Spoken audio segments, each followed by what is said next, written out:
నమస్తే, నా పేరు doctor N Subrahmanyam, ayurvedic specialist, Amrutham ayurvedic hospital, Hyderabad. మానసిక రోగాలు, మనోవికారాలు అనే సబ్జెక్ట్ గురించి ఇప్పుడు తెలుసుకుందాం. ముఖ్యంగా నేడు చాలామంది మానసిక వ్యాధులతో బాధపడుతున్నారు. దీన్నే ఆయుర్వేదంలో ఉన్మాదము అంటారు.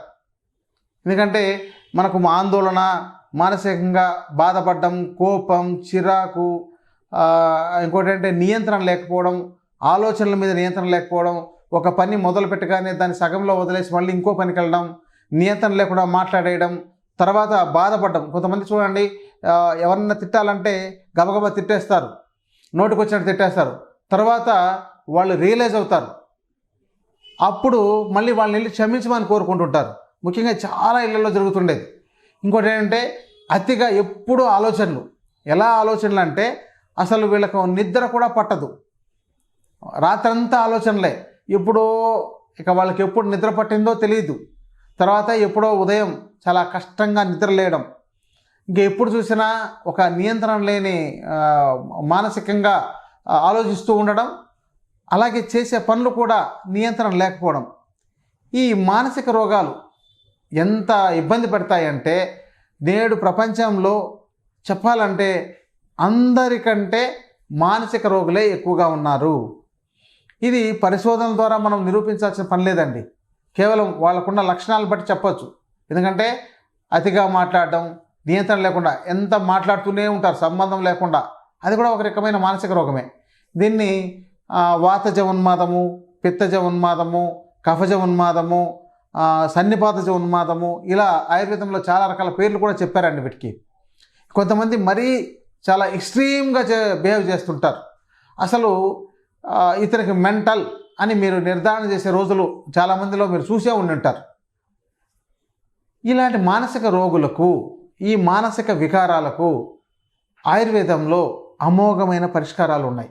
ఇవి తీవ్రమైనప్పుడు జనరల్గా నెగిటివ్ థాట్స్ ఉంటాయండి. ఎప్పుడు చూసినా నేను ఎప్పుడైనా ఏదైనా ప్రమాదం జరిగిపోతుందేమో, డబ్బులు ఉన్నట్టుండి లేకుండా పోతే నేనేమైపోతానో, లేకపోతే ఉన్నటువంటి చనిపోతే మా పిల్లలు ఏమైపోతారో, లేకపోతే మా పిల్లలు స్కూల్కి వెళ్ళారు, వాళ్ళు వచ్చేటప్పుడు ఎక్కడైనా బస్సు ఏదైనా గుద్దేస్తుందేమో, ఏదైనా వెహికల్ గుద్దేస్తుందేమో, ఏదైనా యాక్సిడెంట్ జరుగుతుందేమో, ఇలా ఆందోళన పడే వాళ్ళు చాలామంది ఉన్నారండి. వీళ్ళందరూ కూడా నెగిటివ్ థాట్స్. ఎప్పుడు తన ఇల్లు కూర్చో ఉంటారు, ఇంట్లో కూర్చో అంటే వర్షం వస్తుంది అనుకోండి, ఓ ఈ ఇల్లు కూలిపోతుందేమో. ఇంకోటి ఏంటంటే మనకు అన్నిటికంటే ఇబ్బంది పెట్టే సమస్య ఏంటంటే టీవీలో చూస్తుంటారు, ఆ ఇల్లు వర్షం వస్తున్నప్పుడు ఇల్లు కూలి గోడ పడి నలుగురు దుర్మరణం అనే ఏదో న్యూస్ చూసింటారు. ఇంకా అంతే, మా ఇల్లు కూడా ఇలాగే కూలిపోతుందేమో, మా ఇల్లు ఇంకా స్ట్రాంగ్గా ఉందో లేదో పరిశీలించుకోవడం. ఇలా ఎంత అంటే ఈ యొక్క మానసిక రోగులు మా దగ్గరకు వచ్చేటప్పుడు వాళ్ళలో విచిత్రమైన ఆలోచనలు, విచిత్రమైన బిహేవియర్సు, విచిత్రమైన తీరు ఇవన్నీ ఉంటున్నాయి. కాబట్టి వీటిని నియంత్రణలో ఉంచడానికి, ముఖ్యంగా ఇది ఎందుకు వస్తుందని చెప్పడానికి ఎక్కడ ప్రాపర్ కాజ్ అయితే చెప్పలేమండి. అది వాళ్ళ యొక్క మనసు విధానాన్ని బట్టి, వాళ్ళకున్న బుద్ధిని బట్టి ఆధారపడి ఉంటుంది. చెప్పాలంటే మనం మనసుకు కూడా మంచి ఆహారం ఇవ్వాలి. ఎందుకంటే మనం తీసుకునే ఆహారంలో మనసు కూడా కొంత తీసుకుంటుందండి. ఇదేంటండి, ఇది ఎట్లా తీసుకుంటుంది అని అంటారు కదా. మరి మీరు చూడండి, మీరు ఆహారం లేకపోతే మీ మనసు ఎక్కడైనా పనిచేస్తుందేమో సరిగా, మీ బుద్ధి ఎక్కడైనా సక్రమంగా పనిచేస్తుందేమో. మీ ఆహారం కనుక తగ్గిపోయి మీ శరీరానికి కావాల్సినంత నీరసం వచ్చేసి మీరు ఇబ్బంది పడుతున్నప్పుడు మీ బుద్ధి కూడా మీకు సక్రమైన ఆలోచనలు ఇవ్వదు.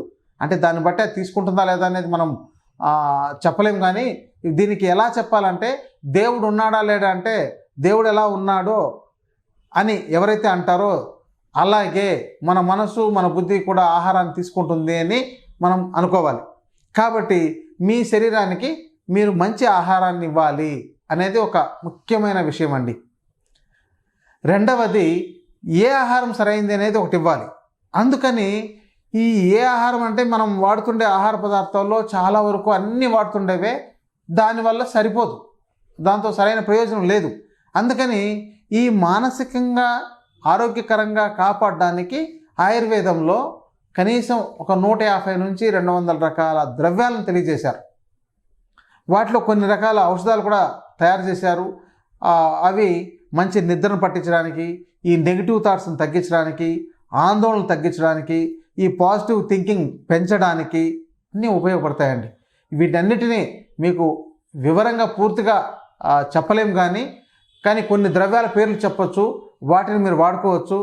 దీనిలో ప్రధానంగా మాల్కంగిణి అనే ఒక మొక్క, దాని గింజలు పనిచేస్తాయి, దాని తైలం కూడా పనిచేస్తుంది. దాన్ని జ్యోతిష్మతి అని కూడా అంటారు.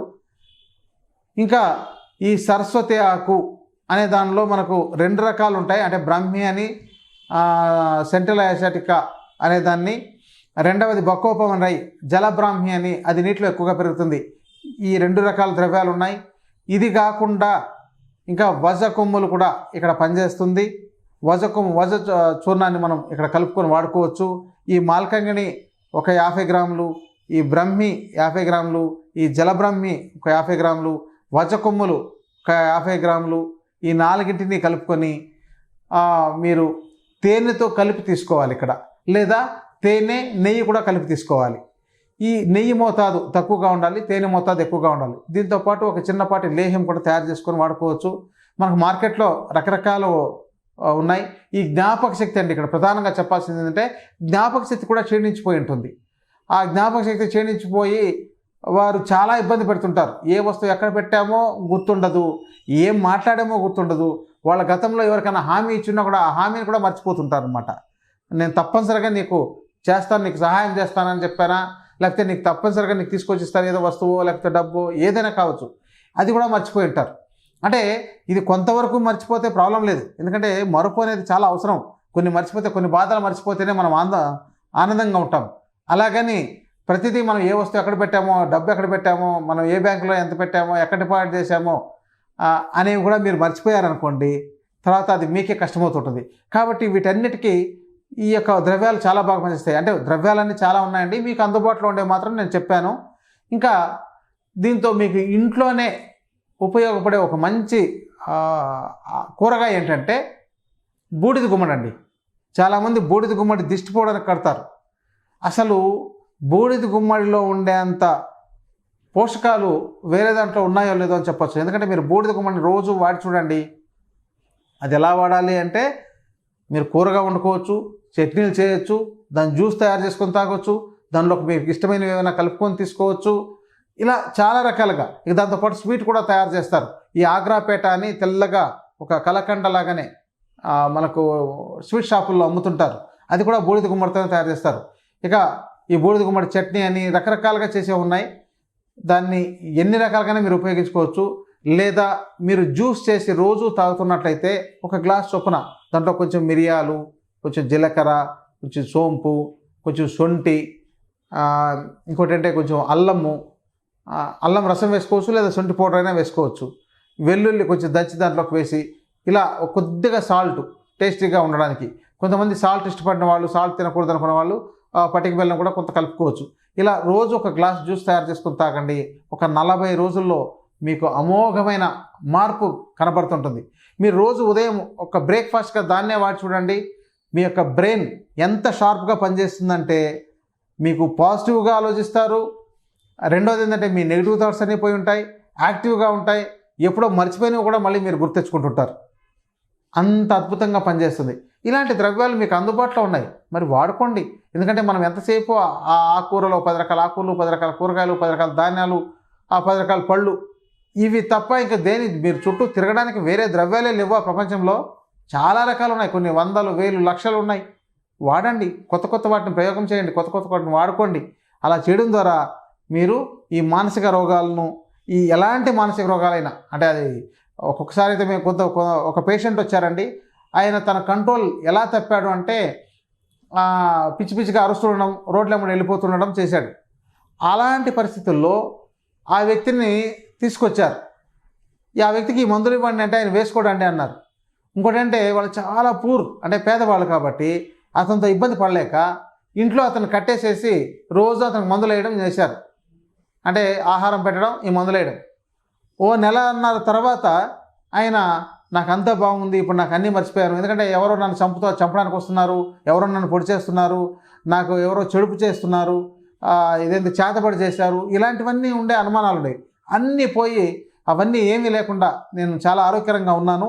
ఇప్పుడు నాకు ఇలాంటి ఇబ్బంది ఏమి అవసరం లేదు. అంటే మీరు ఈ కట్టేసి నన్ను ఇబ్బంది పెట్టద్దండి, నన్ను వదిలేయండి అంటే ఆయన అలా వదిలేసిన తర్వాత ఆయన వెళ్ళి చక్కగా మళ్ళీ తన ఉద్యోగం ఒకటి సంపాదించుకునే ఉద్యోగం చేసుకుంటూ ఆరోగ్యకరంగా ఉన్నారు. అంటే అంతటి ఈ యొక్క ఉన్మాద రోగాలు, అంటే పిచ్చి అని అంటుంటారు కదా, వాడు ఒక మెంటలు అంటుంటారు కదా, అలాంటి వాటిని కూడా తగ్గించగలిగే ఔషధాలు ఆయుర్వేదంలో ఉన్నాయి. కాబట్టి ఇలాంటి వాటికి మీరు ఆయుర్వేదంలో మీ దగ్గరలో ఎక్కడైనా మంచి నిపుణులు ఉంటే వాళ్ళని సంప్రదించండి.